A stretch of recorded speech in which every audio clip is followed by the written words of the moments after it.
del Perú, para mi alma mater, la Escuela Técnica del Ejército, para el destacamento Tacna. Un fuerte abrazo para esos militares que están preparados, hermanos, para hacer la guerra. Especialmente para ese señor policía militar Ruiz Concha Rolando. Un fuerte abrazo, hijo. Acuérdate, ¿quién te enseñó todo eso? ¡Viva el Perú! ¡Viva el Perú! Hermanos, estamos viviendo una situación difícil en este momento, hermano. Siempre ha sido así. A grandes males tiene que haber grandes soluciones. Siempre he dicho acá, hermano, el mundo siempre ha girado sobre la lucha de clases. Las luchas de clases siempre han sido, son y serán el motor de la historia. Y lo que está pasando en el Perú no es la excepción. Hermanos, aquí no hacemos apología al terrorismo. Aquí no hacemos apología al comunismo. Yo soy nacionalista. Soy de linaje de la casta de estirpe de militares nacionalistas como Juan Velasco Alvarado. Hermano, le voy a demostrar históricamente que siempre todos los líderes que hicieron cambios en sus respectivos países, o los presidentes que se atrevieron a retar a los grupos de poder, o las naciones que se atrevieron a retar a la élite mundial, fueron invadidos o aniquilados. Empecemos por nuestro Perú. Teníamos, hermano, en Juan Velasco Alvarado, un presidente que se preocupaba por las grandes mayorías. Este presidente, hermano, creó grandes empresas del Estado, como Centromín, Minero Perú, Hierro Perú, Petro Perú, Aero Perú, Pesca Perú, Cider Perú, entre otros, tantas empresas del Estado. ¿Eso cómo se llama? Capitalismo de Estado. ¿Por qué? Porque el Estado tiene el control de sus medios de producción. ¿Y qué pasó con este señor? Lo mataron. Lo mataron a este señor. ¿Quién es? La oligarquía, la república aristocrática. Lo sacaron.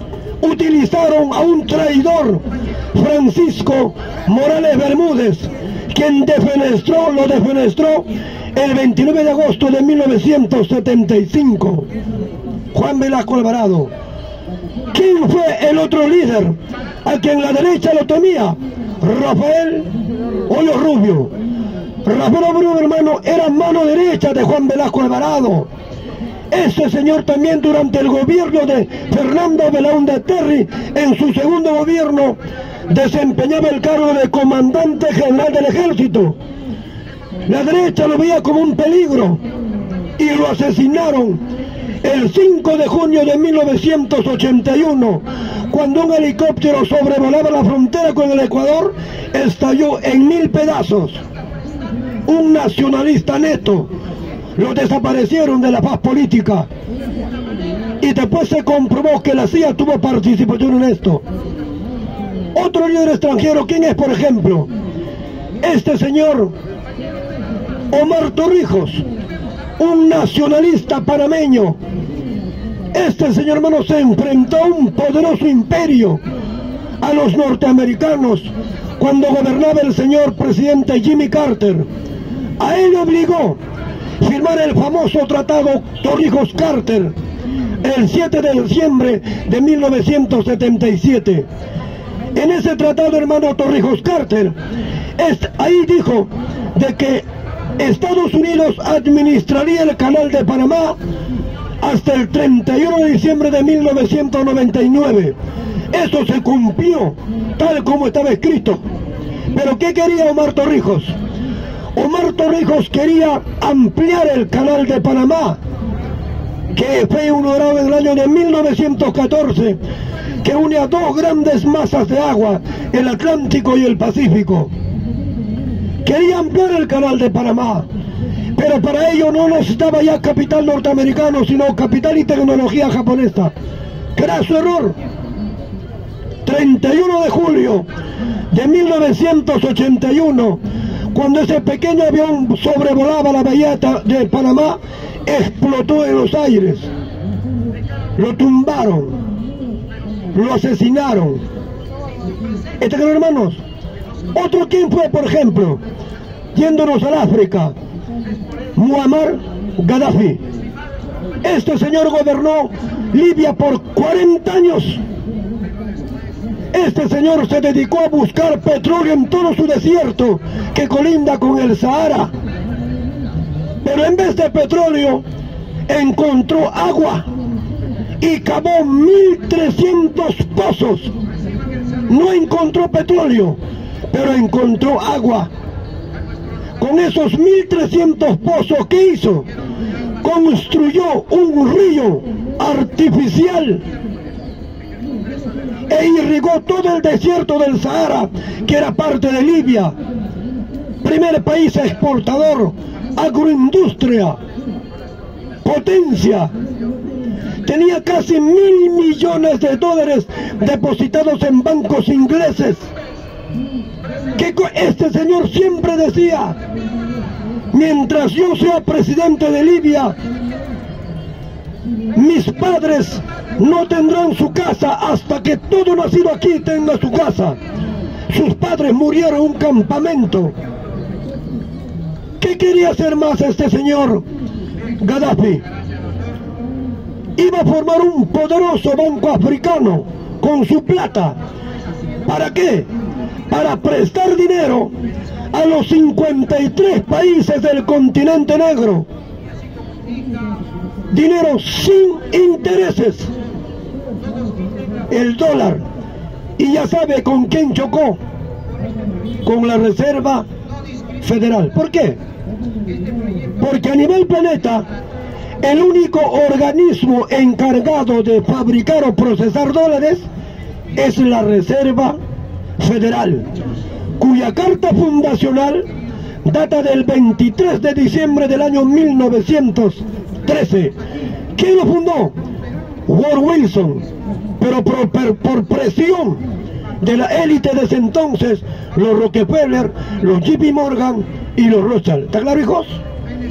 Muy bien. ¿Qué pasó con Gaddafi? Hace tiempo querían sacarlo, pero no podían. Pero aprovecharon un hecho. ¿Cuál hecho? La famosa primavera árabe. Ese que estalló en Medio Oriente. Llegó hasta Egipto, Irán, Siria, pero pasó también a Libia. La coalición internacional liderada por Estados Unidos, el 20 de octubre del año 2011, lo bombardearon y desaparecieron a Gaddafi. La pregunta es, ¿cómo está hoy Libia?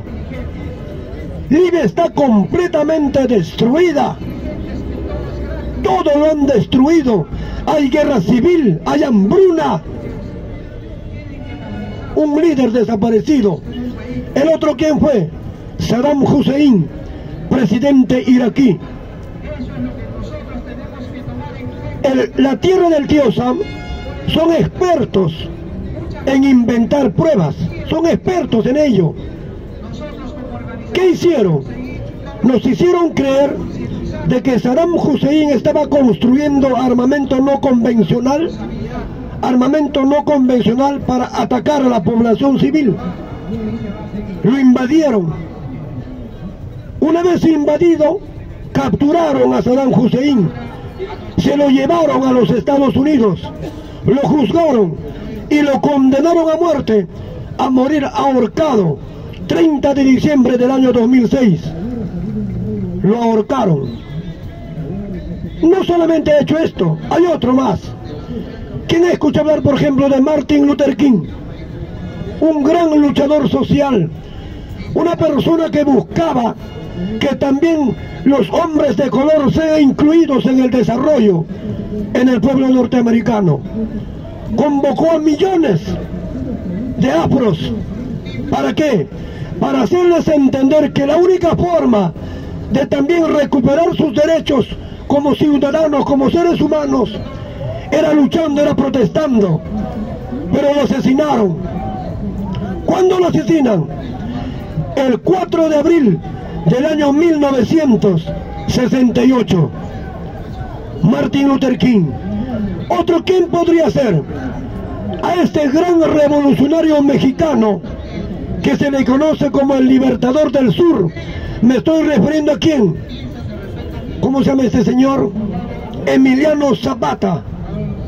Emiliano Zapata era analfabeto, no sabía leer, pero se daba cuenta que su pueblo era oprimido, que sus hermanos andinos campesinos fueron arrebatados de sus tierras por la oligarquía mexicana. ¿De quién? De Porfirio Díaz. ¿Lo sabían? Este señor se levantó y tuvo un gran aliado. ¿En quién? En Pancho Villa, a quien conocían como el Centauro del Norte.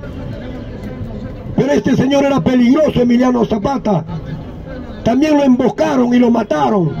10 de abril del año 1919 lo asesinaron. Hablando de países, hermano, en guerra, ¿quién ha ido, por ejemplo, la guerra de la Triple Alianza? ¿Sabes entre qué países fue? Entre Paraguay contra Uruguay, contra Paraguay, contra Brasil. Argentina, Brasil, Uruguay contra Paraguay. 1863. Esa guerra. Hermanos, 3 países se unieron, pero la unión de Brasil, Argentina y Uruguay no fue por iniciativa de ellos, fue por iniciativa del Imperio Británico. La guerra de la Triple Alianza. 7 años duró la guerra. ¿Y por qué le hicieron la guerra al Paraguay? Porque Paraguay comenzó a industrializarse. Y eso era un peligro o un mal ejemplo para las grandes potencias. Utilizaron a 3 países, destruyeron el Paraguay. 7 años. De los más de 700.000 habitantes que había cuando empezó la guerra, 7 años después no llegaban ni a 100.000. Quedaron puros ancianos, mujeres y niños. El resto fue exterminado por el Imperio Británico, que usó como instrumentos al Paraguay, al Brasil y a Uruguay. Así ha sido siempre, hermano. ¿Qué estamos viendo en este momento en el Perú? Estamos viviendo una convulsión social. ¿Qué está pasando en este país? Los grupos de poder no aceptan a Pedro Castillo como presidente. Nunca lo han aceptado, nunca lo han reconocido. ¿O lo han reconocido? Ese cargamontón, ese triunvirato oscuro, nefasto, maquiavélico de la prensa, el Poder Judicial y el Congreso de la República, el ataque no es ahora, es desde que antes de que Pedro Castillo asumiera el poder. ¿No ves que nunca reconocieron la victoria de Pedro? ¿Qué decían? Que ese analfabeto, que es incapaz, que es inepto, había conseguido dominar al Jurado Nacional de Elecciones para cometer fraude electoral. ¿Quién dijo eso? La señora Keiko Fujimori y el señor Jorge Montoya. Ese señor Jorge Montoya, con ese informe falaz, apócrifo, ¿a dónde fue? Al seno de la Organización de los Estados Americanos, para decirle a la OEA de que aquí había habido fraude y por lo tanto esas elecciones son nulas.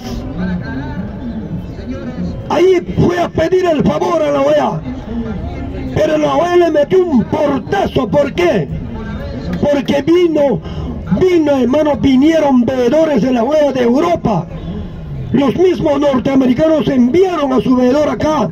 ¿Qué cosas dijeron en conjunto? Que las elecciones en la República del Perú fueron limpias, transparentes, diáfanos, no hubo fraude.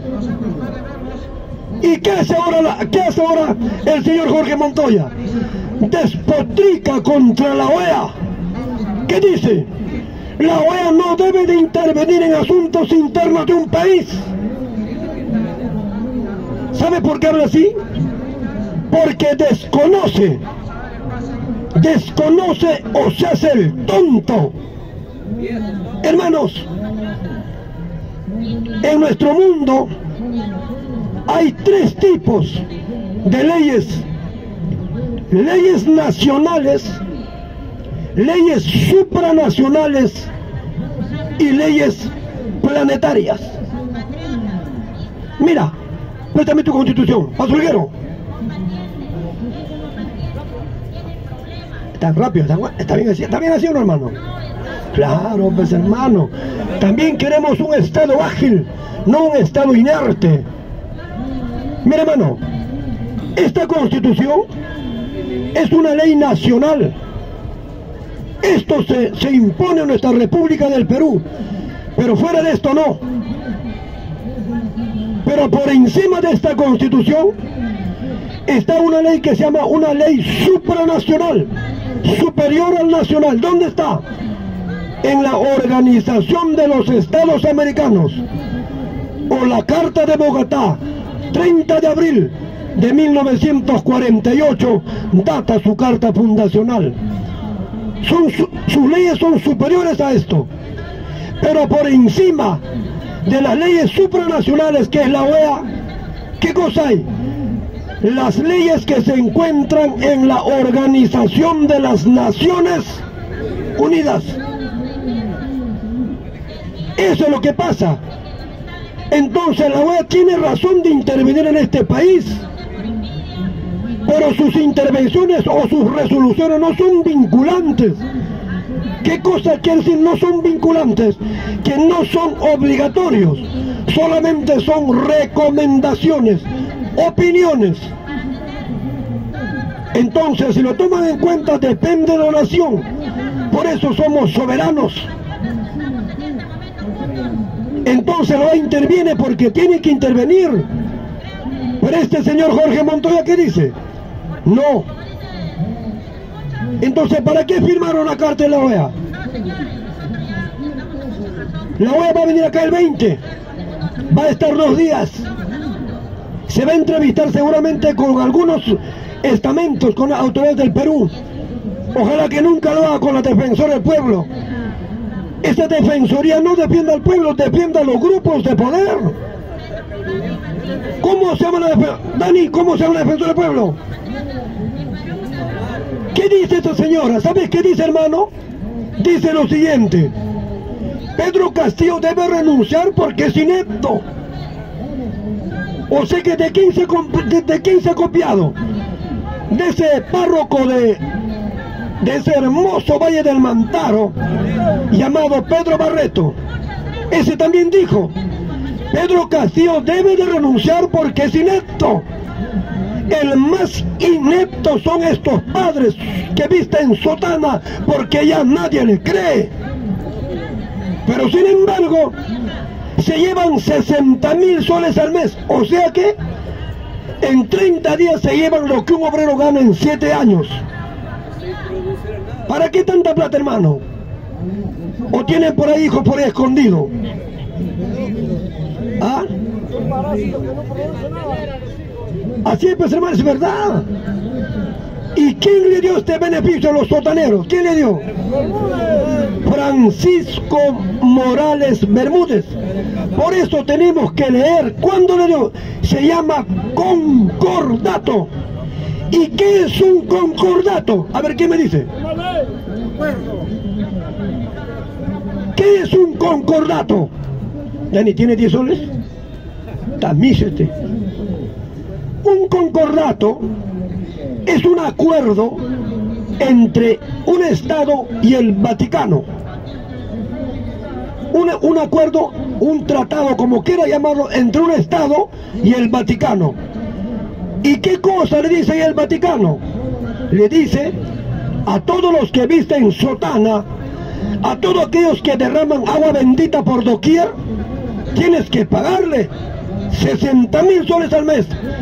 Hermanos, ¿sabes a qué religioso admiro yo? Al cura del glorioso ejército del Perú. A esos curas admiro yo. Esos curas no son hipócritas. Toman su trago, toman su vino. Y todo cura de cualquier ejército del mundo, cuando su nación va a entrar en guerra, bendice a las armas que van a matar al enemigo.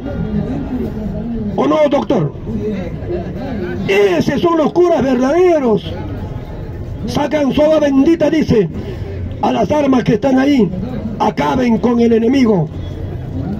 El cura no es hipócrita, pero estos curas hipócritas que se hacen llamar los representantes de Dios en la tierra, rateros sinvergüenzas, su misa, por todo los cobran, por su misa, por su bautizo, por su matrimonio, y pasan el gorrito igual que yo. ¿Cuál es la diferencia entre él y yo?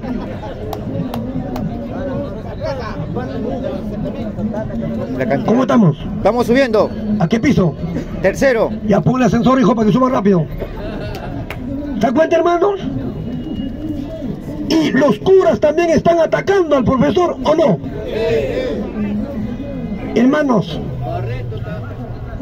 5 minutos tengo.